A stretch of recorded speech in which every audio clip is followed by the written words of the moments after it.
Bree, thanks very much for joining us now for Reaction. Father Lin Wong and Brother Michael Perry, they are from Siena College. Thank you both for joining us. It's a big day, truly an historic day.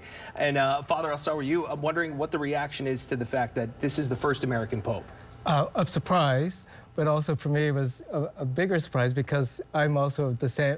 We graduated from the same graduate school in Chicago. Right. And you met him, right? Yes, when I was at Catholic Theological Union in Chicago. Yeah, so it's got to be important because you met him as well, brother, that you have this personal connection to the Holy Father. Well, I think it was amazing because I remember when I first went to grad school, 2 days after I arrived, we got on a bus together and he introduced himself as Bob Provost, and I said, "Do you mean Robert?" And he said, "No, I'm just Bob, and I'm going to show you my home, Chicago." And he took us around and spent a couple hours showing us his town. Yeah, that's pretty cool. And I understand he's a White Sox fan, not a Cubs fan, which is interesting. The Chicagoans will debate that. You know, the question is, what's in a name? He chose Leo. Father and brother, what is the significance of the name choice? Because Pope Leo XIII, who was in the 19th century Pope, was a reformer. He wrote the Rerum Novarum, which was an encyclical to look at laborers and fair wages, and really to help workers in that sense, but also to also support people buying property, which is important. Yeah, it is important. Three words that struck me in what he said. He talked about building bridges.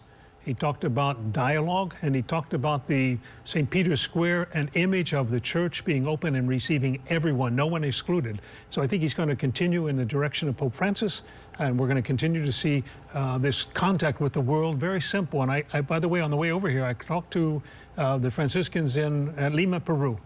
And they told me, they says, he's a missionary, he loves his people, he's very close to the poor, he's going to be a fantastic leader. How important is that to have someone like Francis who was so connected to the impoverished and made sure to never lose that connection? It is very important that he continues what Francis started.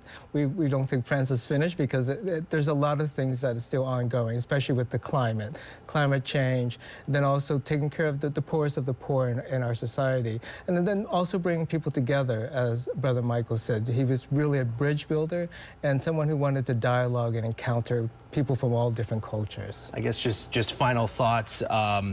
Are you excited about this being a shot in the arm to Catholicism, not just around the world, but specifically in America, where you know numbers have changed in recent decades? I think this will give encouragement to young people and to others. I think the fact that he's going to bring a different perspective because of the years of being in Peru.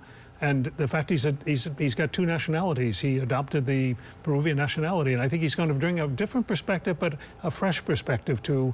And I think people are going to feel encouraged about being members of the church. Yeah. Well, we're excited about it. It's truly a momentous day. We thank you both for taking the time and speaking to us, and we'll talk further, and hopefully we get that visit to Albany for sure, right? Or New York at least, right? We'll work on it. There we go. We'll work on it. Yankee Stadium, even though he's a White Sox fan, but we can do Yankee Stadium. All right. Well, thank you thank you very much for your time, both of you. We're going to go down to Bradley Blackburn, who is at the Vatican, with more.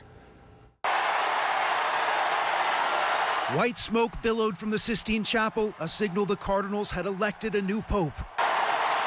The crowd in St. Peter's Square erupted in cheers, then waited in suspense for the announcement. Habemus Papam. Habemus Papam, we have a pope, and the world's first look at the new pontiff. Emerging from St. Peter's Basilica, Robert Prevost becomes the first American pope in history, taking the name Leo XIV. His first words, "Peace be with you all." La pace sia con tutti voi. Prevost is seen as a progressive on many social issues. Overall, he's viewed as a centrist. Like Pope Francis, Prevost has spent time embracing marginalized groups like the poor. He has dual citizenship between the U.S. and Peru, where he served for years. This is an extraordinary moment for American Catholics, seeing Leo XIV on the balcony, the first pope born in the United States, who is now spiritual leader for nearly 1.5 billion people. He's the least American. I mean, that's, I think, what made him electable. As crowds rushed into the square, a surge of emotion caught up with Tammy Harper. It's just everything.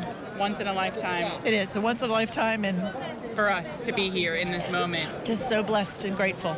For the crowds watching and waiting, it was a once in a lifetime thrill. What are you hoping for in the man that comes out on that balcony? Peace, kindness, humanity. In the seconds before the white smoke, a baby bird tested its legs next to the chimney, a classic symbol of rebirth as the Catholic Church begins a new chapter. Bradley Blackburn, CBS News, the Vatican.